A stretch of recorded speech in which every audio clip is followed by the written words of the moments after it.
picture a medieval castle, 3-foot stone walls, narrow windows, no insulation, and temperatures outside dropping to -20 Fahrenheit.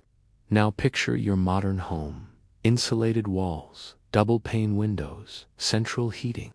When the power goes out for 12 hours in winter, you're bundled in coats and can see your breath indoors. How is this possible? How could castles keep hundreds of people comfortable through brutal winters with no electronics, no furnaces, no thermostats? Start with the walls. Medieval architects didn't aim to make walls that merely blocked cold. They built walls that acted as heat batteries. Castle walls commonly measure feet upon feet thick. Stone is heavy. A cubic foot of dense limestone weighs roughly 160 pounds. That mass soaks up heat slowly during the day from fires, body heat, and even weak winter sun, and then releases it slowly at night. That thermal lag can be measured in many hours, sometimes more than a day. The wall is a thermal flywheel. When the hearth dies, the stored energy keeps the interior temperate long after outside temperatures plunge. Modern wall systems, by contrast, are made of light materials optimized for our value: thin drywall, stud cavities filled with fiberglass, synthetic membranes, and siding. These assemblies slow, steady heat transfer but store almost no energy. Turn off the furnace, and there is nothing inside your walls to give heat back. The air inside cools, and the building becomes a shell with no reserve. In short, insulation resists flow. Mass stores energy. You need both for resilience. The Great Hall's hearth design amplified the effect. While we often imagine a fireplace tucked against an outside wall, medieval halls used central open hearths. Smoke rose to a high ceiling and warmed roof stones and timbers before venting. That warmed mass-absorbed heat across the upper volume. Small, controlled openings let smoke out without flushing all the warm air, and portable braziers or stone heaters distributed heat to side rooms. Rather than trying to make air hot, builders used radiant heat. Radiant warmth is what your body actually feels. Warm stone or warm people, not just warm air. A stone hearth or masonry mass adjacent to seating radiates heat long after the fire subsides, making lower air temperatures feel comfortable. Construction details were part of the system. Tapestries hung a few inches from cold stone, creating insulating dead air spaces that reduced heat loss and stopped condensation. Thick hearthstones and flagstone floors absorbed and released heat underfoot. Upper chambers, small bed chambers, and curtained four-poster beds created microclimates. Bedrooms were deliberately small because a smaller volume is easier to warm and retains heat longer.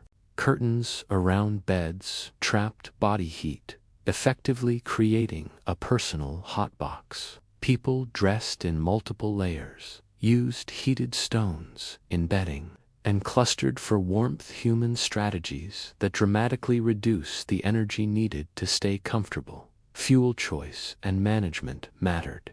Charcoal and well-controlled coals burned hotter, cleaner, and more consistently than raw wood, making them ideal for indoor use. Fire management tactics: banking coal embers overnight, using portable braziers, and concentrating high-use activities around the hearthment heating inputs were used with maximum efficiency. Historic household accounts show large stockpiles of fuel in winter and careful rationing that prioritized communal spaces and sleeping areas. This was not guesswork. Archaeology and experimental reconstructions back it up. Hearth placements, soot patterns on stone, and fuel inventories in household records tell a consistent story. Medieval buildings used mass, radiant heat, and tactical occupancy to generate usable warmth with surprisingly modest fuel consumption. When historians and experimental archaeologists recreate period hearths in replica halls, those buildings heat slowly but hold usable temperatures for long periods after the fire goes out, precisely because the walls and floors have absorbed the heat. You don't need to live in a castle to borrow the same physics. The principle is simple. Combine thermal mass with air tightness and targeted radiant heating.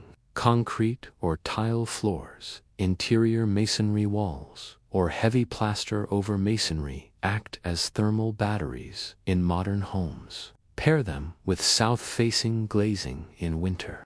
The sun charges the mass by day and it radiates heat at night. Use radiant surface heating that warms floors and walls, not forced air that heats volume and disappears when the blower stops. Design smaller heated zones. Medieval people slept in small curtained beds and used warm clothing. They didn't try to keep a whole hall at tropical temperatures. Heating only the rooms you occupy and designing those rooms to hold heat with mass and tight seals drastically reduces fuel demand. Thermal curtains, closing off unneeded rooms, and using heated bedding or personal radiant panels are modern equivalents of medieval strategies. Beware false simplifications. Insulation alone is not a resilience plan. A well-insulated but lightweight home cools rapidly without active heat input. The missing component is mass. Where mass is impractical, create smaller, well-insulated, airtight refuges inside the home, and supply them with low-power, radiant heat or safe backup heaters that can operate without grid power. Invest in a well-sealed room, wool bedding, and a small, non-electric heat source for true winter resilience. There are practical trade-offs. Heavy stone walls are expensive and slow to build. That's why modern construction favors speed and low upfront cost. Medieval builders accepted huge upfront labor to create durable assets. Modern houses are optimized for rapid delivery and low initial capital. But when you evaluate lifetime cost, the math shifts. A home that requires constant fuel is far more expensive over decades than a home that stores heat in its structure.